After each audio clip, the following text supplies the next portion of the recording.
नमस्ते स्टूडेंट्स। आज हम language across the curriculum subject के अंतर्गत भाषा अर्जन को समझेंगे।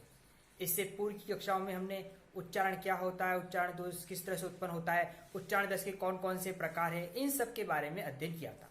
आज की कक्षा में भाषा अर्जन। भाषा, जैसा कि सभी को पता है कि हमारे जीवन में हमको जीवन से संबंधित जो भी जीवन है, मतलब जो बातचीत वगैरह होती है, उसके लिए लैंग्वेज की बहुत ही जरूरी है, जिससे हम दूसरों के साथ संप्रेषण कर सके, अपनी बातों को दूसरों के साथ साझा कर सके। जीवन को समझने के लिए भाषा जरूरी है। अब बात आती है भाषा अर्जन की।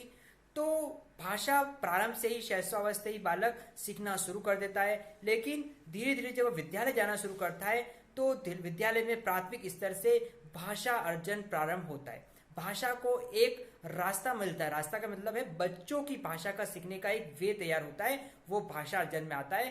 प्राथमिक स्तर से ही जो शिक्षक होते हैं वो बालकों के साथ जो भी शैक्षिक और अशैक्षिक जो गतिविधियां और क्रियाएं करते हैं, उससे कहीं ना कहीं बालकों में भाषा अर्जन शुरू हो जाते हैं। आइए हम भाषा अर्जन को सीखते हैं। जैसा कि हम आज भाषा अर्जन को पढ़ रहे हैं कि विद्यालय में एक शिक्षक को भाषा अर्जन करने के लिए कौन कौन से प्रयास करना चाहिए और किन किन माध्यम से बालकों के अंदर भाषा का अर्जन किया जा सकता है। पहला है वार्तालाप के अवसर।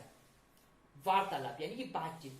विद्यालय के अंतर्गत जो शिक्षक को बालकों के साथ शैक्षिक और अशैक्षिक जो वार्तालाप होता है वो वार्तालाप करना चाहिए। उसके अवसर विद्यार्थी को प्रदान किए जाने चाहिए, प्रश्न पूछने के मौके दिए जाने चाहिए, प्लस वो जो भी जानना चाहते हैं, जो भी उनकी जिज्ञासा होती है, उन जिज्ञासाओं को शांत करना चाहिए। तो वार्तालाप एक अच्छा मौका होता है शिक्षा संबंधित। अगर प्राथमिक स्तर से शिक्षक वार्तालाप छात्रों के साथ करेगा तो कहीं ना कहीं भाषा अर्जन की क्रिया पूर्ण हो सकती है। दूसरा है वाद विवाद के अवसर।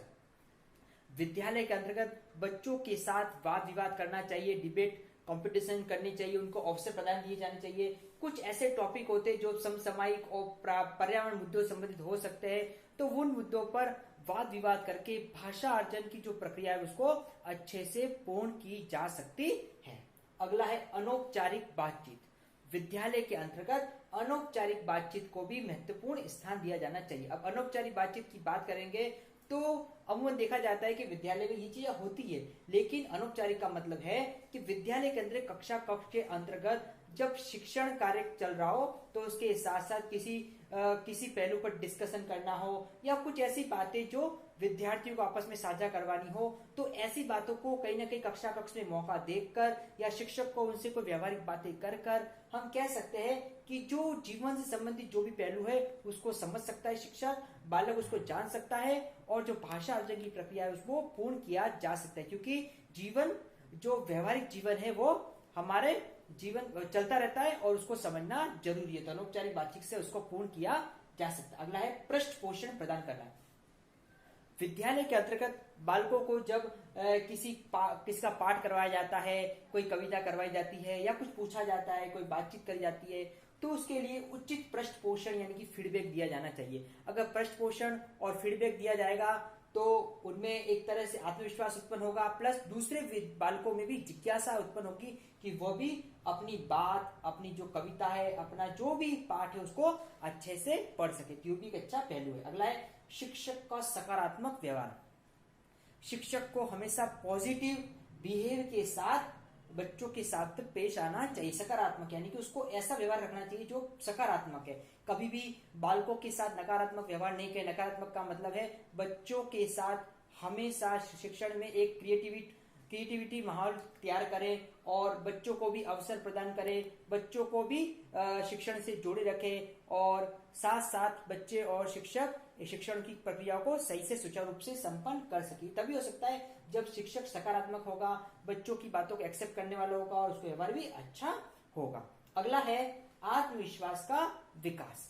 विद्यालय के अंतर्गत जो बालक होते, बालकों के अंदर आत्मविश्वास का भाव उत्पन्न करना चाहिए। आत्मविश्वास के माध्यम से जो बालक है जो क्रिया कर रहे हैं उस क्रिया के प्रति उनका विश्वास उत्पन्न होगा और उसको और अच्छे से बेहतर ढंग से कर सकता है। मान लीजिए कि एक विद्यालय के अंतर्गत निबंध प्रतियोगिता हुई है। निबंध प्रतियोगिता में बालक ने उस निबंध प्रतियोगिता अच्छे से दिया तो उसका निबंध कैसा भी हो, लेकिन जो उसको आत्मविश्वास दिलवाया जाएगा कि नहीं वो उसको अच्छे से कर सकता है और उसको और अच्छी बेहतर ढंग से कर सकता है, तो कहीं ना कहीं उसके अंदर ये इस विश्वास के माध्यम से और अच्छे से विकास होगा। अगला है भाषाई खेल।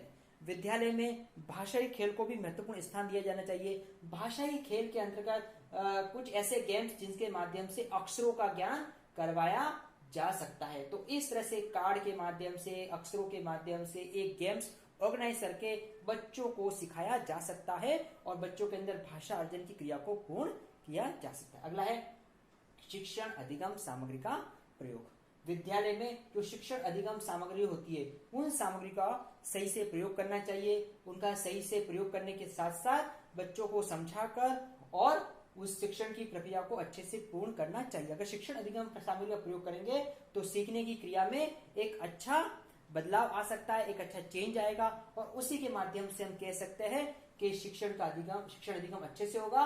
और जब सीखा या सीखते अच्छे से बालक अच्छे सीखेंगे तो कहीं ना कहीं भाषा अर्जन भी अच्छे से पूर्ण हो सकता है। तो ये कुछ पहलू है, ये कुछ पॉइंट्स है जिसके माध्यम से बालकों के अंदर एक अच्छे भाषा अर्जन की प्रक्रिया को हम पूर्ण कर सकते हैं। अब हम जानते हैं भाषा सीखने के रूप। अब जो भाषा सीखने के रूप है वो कौन कौन से? भाषा सीखने के श्रवण, पठन और लेखन और भाषण।